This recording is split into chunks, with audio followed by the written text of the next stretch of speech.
تنہائی، اداسی اور خلا، لونلینس، سیڈنس اینڈ وائڈ۔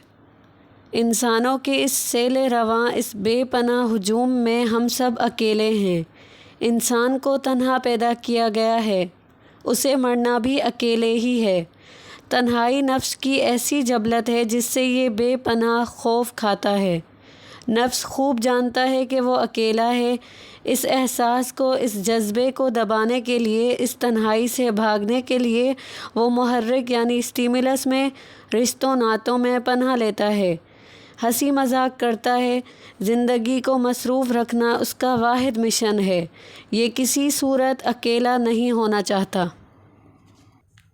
کبھی تنہائی میں خود اپنے ساتھ بیٹھنے کا تجربہ کریں، کچھ نہ سوچیں، کسی خیال کو اٹینڈ نہ کریں، بس بیٹھ جائیں۔ آپ دیکھیں گے کہ جسم میں بے پناہ تناؤ پیدا ہو گیا ہے، بے چینی بڑھ رہی ہے، وقت گزرنا محال ہو رہا ہے۔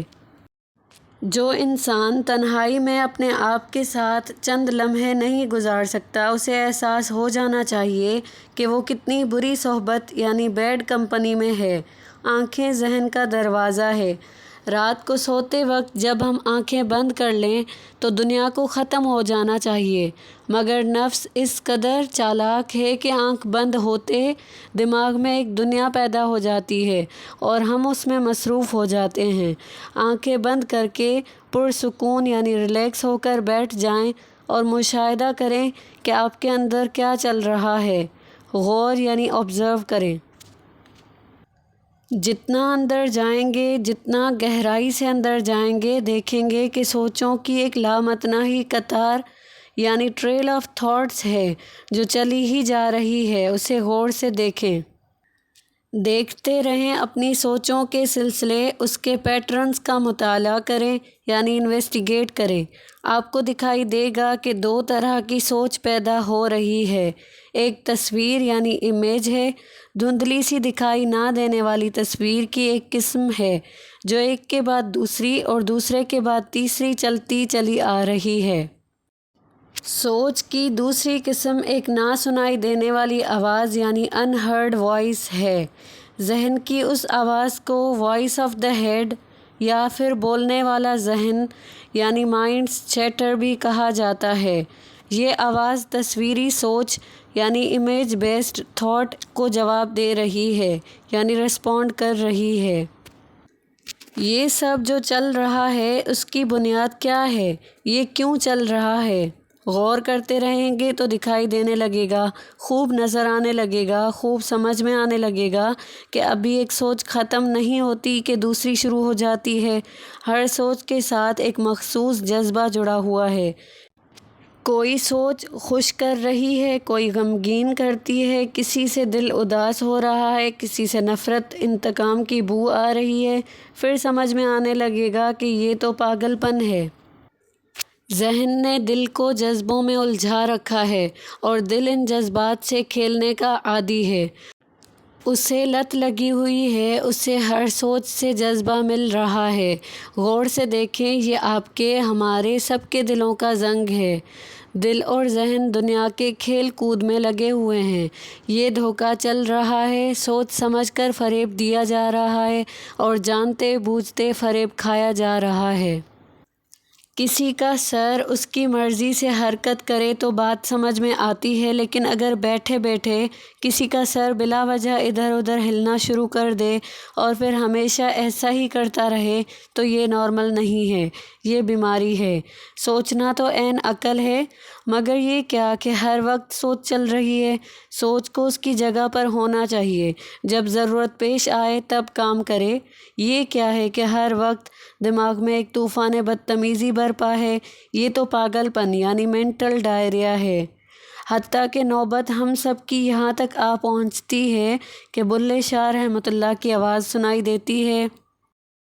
یہ سوچنے کا اور عبرت کا مقام ہے، اس کی دید کرنے کی ضرورت ہے۔ نفس انسان کی سوچ جب اعتدال پر لانے کی کوشش کی جاتی ہے جو کہ خواہشوں کی کمی سے ہوتی ہے تو سوچوں کی تانے بانے ٹوٹتے دیکھ کر نفس سخت اداس اور خوفزدہ ہوتا ہے، کیونکہ سوچ کے سوا ہمارے پاس کرنے کو کچھ نہیں ہے۔ یہ وہ مقام تنہائی ہے جس سے نفس کو وحشت ہے۔ یہ کم علم نہیں جانتا کہ تنہائی کے حسین اور لازوال مقام پر انسان کی خود سے ملاقات ہوتی ہے۔ یہ وہ عظیم مقام ہے جہاں سے ذات کی بے کراں سلطنتیں شروع ہوتی ہیں۔ عام آدمی کے لیے تنہائی بہت ہی عجیب شے ہے۔ ہم کبھی خود کو اتنی اجازت نہیں دیتے کہ ہمارے اذہان تنہائی کے قریب بھی بھٹک سکیں، اور اگر کبھی کسی حادثے، کسی صدمے یا دکھ کے کارن ایسا ہونے کا امکان پیدا ہو جائے تو ہم انتہائی سرعت سے اس وجہ کو دبا دیتے ہیں جو تنہائی کا باعث بن رہی ہے۔ اسے دبانے کے لیے ہم کچھ بھی کر گزرنے کو تیار ہو جاتے ہیں۔ ہمارے شعور اور لاشعور دونوں مل کر تنہائی کو ہمیشہ یا تو نظر انداز کرتے ہیں یا اسے دبانے کی کوششوں میں مصروف دکھائی دیتے ہیں۔ تنہائی سے راہ فرار اختیار کی جائے یا اسے دبایا جائے، اس کا کوئی فائدہ نہیں ہے۔ آپ نظر انداز کریں یا دبا دیں، بات کو ہنسی میں اڑا دیں، مگر اداسی کا دکھ اور اس کی تکلیف ہمیشہ اپنی جگہ پر موجود رہتی ہے۔ آپ چاہے خود کو کتنے ہی بڑے مجمع میں پھینک دیں، ہم سب تنہا تھے، ہیں اور رہیں گے۔ تنہائی کے خوف کا سانپ خاموشی سے ہمارے نفوس میں رینگ رہا ہوتا ہے۔ کون جانے کس خیال کی چادر اٹھتے ہی یہ ہمیں رینگتا ہوا دکھائی دے جائے۔ سیر و تفریح، نشہ، ہنسی مذاق سے تنہائی کبھی فنا نہیں ہو سکتی۔ آپ عارضی طور پر شور شرابے میں کچھ وقت کے لیے اس سے جان چھڑا سکتے ہیں، مگر جیسے ہی آپ کی زندگی میں کہکہوں کی بارش ذرا دھیمی ہونے لگتی ہے، تنہائی کا خوف پلٹ آتا ہے۔ ہو سکتا ہے آپ خوشیوں سے لدے ہوئے ہوں، آپ کے پاس دوسروں سے زیادہ طاقت ہو، یہ بھی ہو سکتا ہے کہ آپ کے پاس بہت سا علم ہو، اور یہ بھی ممکن ہے کہ عبادات میں آپ بہت مصروف رہتے ہوں۔ آپ جو چاہے کرتے ہوں، تنہائی کی اذیت ہمیشہ آپ میں جاری رہتی ہے۔ ہو سکتا ہے آپ اپنے بچوں کی محبتوں میں سرشار جی رہے ہوں، آپ کا شاندار ٹیلنٹ آپ کو مست کیے رکھتا ہو، مگر جیسے دن پر رات چھا جاتی ہے، ایسے ہی تنہائی آپ پر چھا جاتی ہے۔ آپ اس سے محبت کریں یا نفرت، آپ چاہے اپنے مزاج، اپنی نفسیات سے مجبور ہو کر اس سے بھاگیں، مگر یاد رکھیں تنہائی ہمیشہ یہاں ہے، انتظار کرتی ہوئی، سب کچھ دیکھتی ہوئی۔ وہ ہر بار اس لیے پلٹ جاتی ہے کیونکہ اسے پتہ ہے کہ آپ اس سے دوبارہ ضرور ملیں گے، اور ہر بار ایسا ہی ہوتا ہے۔ راز سمجھ آ جائے تو بات بن جاتی ہے۔ تنہائی یعنی لونلی نیس جو ہے، یہ کوئی اکلاپا یعنی آئسولیشن نہیں ہے۔ تنہائی اکیلے پن کا، اکلاپے کا علم ہے۔ تنہائی وہ نہیں ہے جسے دنیا تنہائی کہتی ہے، وہ اکیلا پن ہے، آئسولیشن ہے۔ تنہائی اس آئسولیشن کے احساس کا علم عطا ہو جانے کو کہتے ہیں۔ تنہائی یعنی لونلی نیس، اس بات کا عین علم اور ادراک ہو جانا، ذاتی تجربے سے یعنی ایکسپیرینشل لیول سے جان جانا کہ میں اکیلا ہوں، اس پوری دنیا میں اکیلا ہوں، یعنی لونلی نیس کہلاتا ہے۔ ایک ہوش مند نفس خوب جانتا ہے کہ اس کی حرکات یعنی ایکٹیویٹیز کسی بھی درجے کی ہوں، ان کی جڑ تنہائی کا خوف ہے۔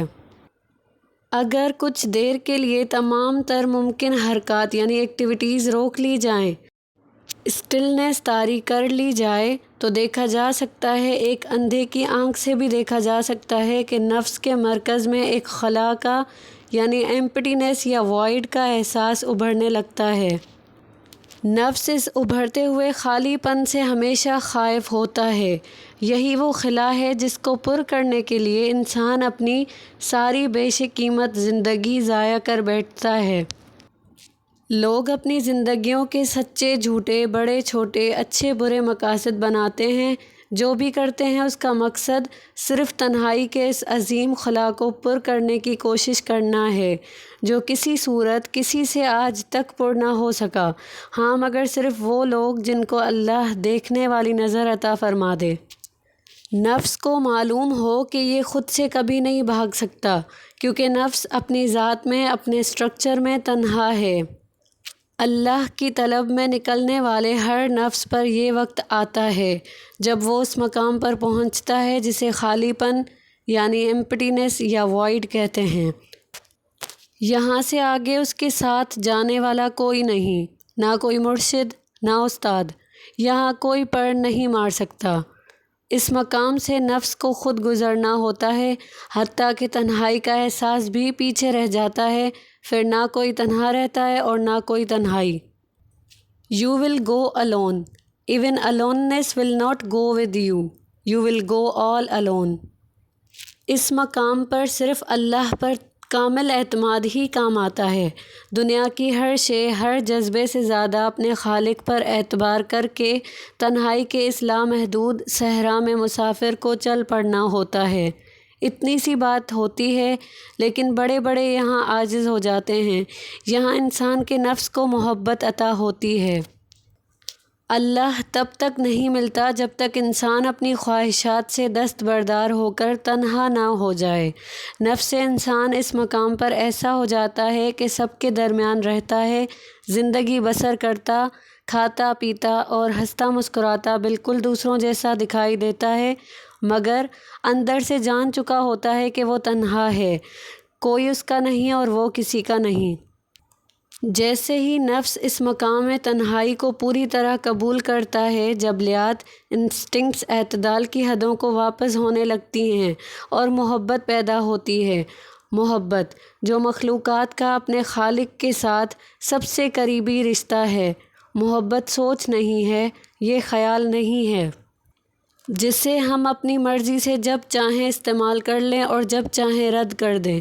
بے لوث محبت تو سب سے عظیم جذبہ ہے۔ Unconditional love is nothing but compassion۔ جب محبت جاگ جائے تو پتہ چلتا ہے کہ نفرت کوئی شے نہیں، پھر یہ محبت نفس کو بلند کرتی ہے۔ محبت ایک راز ہے، ایک ایسا راز جسے لکھا نہیں جا سکتا، کیونکہ محبت لفظ کی گرفت اور پہنچ سے اوپر کی شے ہے، نہ ہی یہ بتائی جا سکتی ہے۔ اسے صرف وہ محسوس کر سکتا ہے جسے حقیقت میں یہ ہو جائے۔ محبت کا پودا تنہائی کے ریگ زار میں اگتا ہے، اس کے پھول کی خوشبو مے کی دسترس سے بلند ہے، بہت ہی بلند۔